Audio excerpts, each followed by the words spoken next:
அப்போ வந்து அபிகிட்ட கேட்குறாரு, "என்ன அபி இப்படியே இருக்க? கொஞ்சம் கூட நீ மாறவே மாட்டியான்னு?" சொல்லிட்டு கேட்குறாரு. "நான் என்ன மாறுறது?" அப்படின்னோனே, எங்கே நீ சரியா கூட பேச மாட்டேங்கிற? பாட்டி அவ்வளோ அட்வைஸ் பண்ணாங்க. அப்போ கூட நீ இப்படியே தான் இருப்பியா?" அப்படி சொல்லிட்டு கேட்குறாங்க. இப்படியே இல்லாம வேற என்ன பண்ண சொல்றீங்க? உங்ககிட்ட நல்லா பேசணுன்றீங்களா? உங்ககிட்ட எப்படி நான் நல்லா பேசுறது? கல்யாணத்துக்கு நீங்க வந்து ஒத்துக்கின ஆள் தானே?" அப்படின்னோனே, என்ன சொல்ற நீ?" "ஆமா பின்ன என்ன? நான் உங்ககிட்ட சத்தியம் கேட்டேன்ல, நான் பண்ண முடியாது அப்படின்னு சொல்லிட்டு தானே போனீங்க. அப்பன்னா என்ன அர்த்தம்? நீங்க வந்து மதுவ கல்யாணம் பண்ணிக்க விரும்பினீங்கன்னு அர்த்தம்." அப்படின்னு ச்சே இவலாம் திருந்தவே மாட்டா. என்ன சொன்னாலும் இத நம்புறாளா பாத்தியா? என்ன எப்ப பார்த்தாலும் தப்பா நினைக்க தான் இவளோட வேல. இப்ப நான் ஒரு விரும்புறேன் லவ்வ சொன்னாலும் இவ என்ன நம்பவே மாட்டா. இவகிட்ட சொல்றதே வேஸ்ட்டு. ஆனா ஒரு விஷயம் மட்டும் உண்ம. கண்டிப்பா என்னோட லவ்வ நான் தெரிய வைப்பேன். அது மட்டும் கிடையாது. கூடிய சீக்கிரம் நான் இல்லாம உன்னால வாழவே முடியாத நிலைமைக்கு நான் கண்டிப்பா கொண்டு வருவேங்க அபி. பாரு அப்ப நீயே வந்து என்கிட்ட கெஞ்சுவ. உங்கள விட்டு என்னால இருக்க முடியாதுன்னு சொல்லிட்டு நடக்குதா இல்லையான்னு மட்டும் பாரு அப்படின்றாங்க. என்ன லைட் ஆஃப் பண்ணாம சும்மா வந்து பேசிட்டு இருக்கீங்க படுங்க அப்படின்றாங்க. உன்ன அப்படி சொல்லிட்டு டென்ஷன் ஆகி படுக்கிறாரு.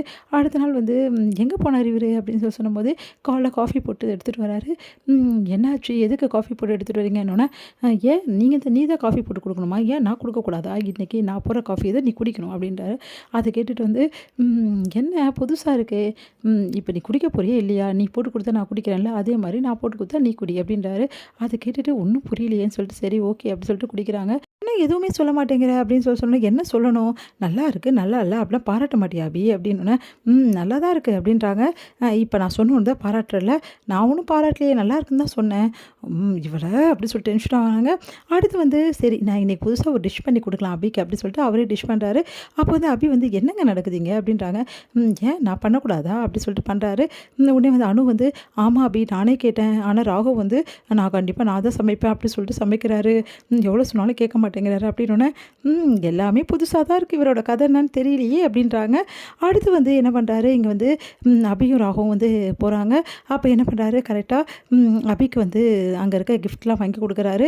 அத பார்த்துட்டு அபி வந்து, "எதுக்கு இதெல்லாம் வாங்குனீங்க?" அப்படின்றாங்க. "ஏன் அபி குடுக்கக்கூடாதா நானே? நான் ஆல்ரெடி குடுத்த கிஃப்ட் நீ ஒண்ணு கூட பிரிச்சு பார்க்கல. இதையாவது பிரிச்சு பாரு அபி" அப்படின்னோன்னே, சரி ஓகே நான் இன்னைக்கு எல்லாத்தையும் பிரிச்சு பார்க்குறேன் போதுமா அப்படின்னு சொல்லிட்டு அபி வந்து போறாங்க.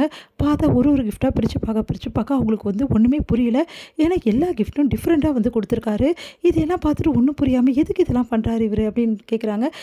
இதெல்லாம் மது வரதுக்கு முன்னாடி தானே இதெல்லாம் பண்ணீங்க. மது வந்தோனே உங்க மனசு மாறிச்சு அப்படி தானே?" அப்படியா? அப்போ இன்னைக்கு வாங்கி குடுத்த கிஃப்ட்ட பாரு. அப்போ இதுவும் மது வரதுக்கு முன்னாடி வந்து நான் யோசனை பண்ண கிஃப்ட்டா?" அப்படின்றாரு. ஒண்ணும் புரியலையே" அப்படின்னு சொல்லிட்டு, "இங்க பாரு அபி உன்கிட்ட ஒரு விஷயம் சொல்றேன். மது வரா இல்ல வராம விட்டுட்டாங்க. அத பத்தி எனக்கு கவலை இல்ல. மது வரப்போறா நான் யோசிச்சுலாம் கிஃப்ட் வாங்கல. இல்ல மது வந்தோனே கூட நான் கிஃப்ட் குடுக்கணும்னு யோசிக்கல. இங்க பாரு என்ன பொறுத்தவரைக்கும் மது வந்தாலும் சரி, வரலனாலும் சரி, என் மனசுக்கு என்ன தோணுதோ அதான் நான் செய்வேன். உனக்கு கிஃப்ட் குடுக்கணும்னு தோணுச்சு குடுத்துட்டுருப்பேன். அது மட்டும் கிடையாது. தினமும் கண்டிப்பா நான் கிஃப்ட் அனுப்பிச்சு வைப்பேன். நீ வேணாம் சொன்னாலும் அத பத்தி எனக்கு கவலை இல்ல." அப்படி சொல்லிட்டு போறாரு. அத கேட்டுட்டு ஒண்ணும் புரியாம யோசிக்கிறாங்க. ராகவா இது இப்படிலாம் பண்றது? ஒண்ணும் புரியலையே அப்படி சொல்லிட்டு அப்படியே யோசனையிலேயே வந்து உள்ள போறாங்க. அங்க போனா வந்து அப்படியே ஸ்டோர் ரூம்க்கு போறாங்க. அப்போ கரெக்ட்டா பெட்டி எடுக்கும்போது எல்லா பெட்டியும் அவங்க மேல விழுந்துடுது. அப்படியே சாரீஸ் எல்லாமே விழுந்துடுது. அத பார்த்துட்டு அபி வந்து, "ஐய்யய்யோ! என் மேல விழுந்துருச்சே!" அப்படி சொல்லிட்டு எழுந்துக்க போறாங்க. ராகவ் அங்க வராரு. "என்ன அபி இது?" அப்படின்னு புடவையெல்லாம் மேல விழுந்திருக்கு. சிரிக்கிறாரு விழுந்து விழுந்து. "என்ன பார்த்தா உங்களுக்கு சிரிப்பா இருக்கா? இப்படி சிரிக்கிறீங்க?" அப்படின்றாங்க. உடனே வந்து, "கைய தூக்குங்க, கை குடுங்க" அப்படின்றாங்க. உடனே வந்து, சரி சரி வா" அப்படின்னு சொல்லிட்டு வந்து பிடிச்சு இழுக்கிறாரு. அப்படியே வந்து அபி வந்து கட்டிக்கிறாங்க.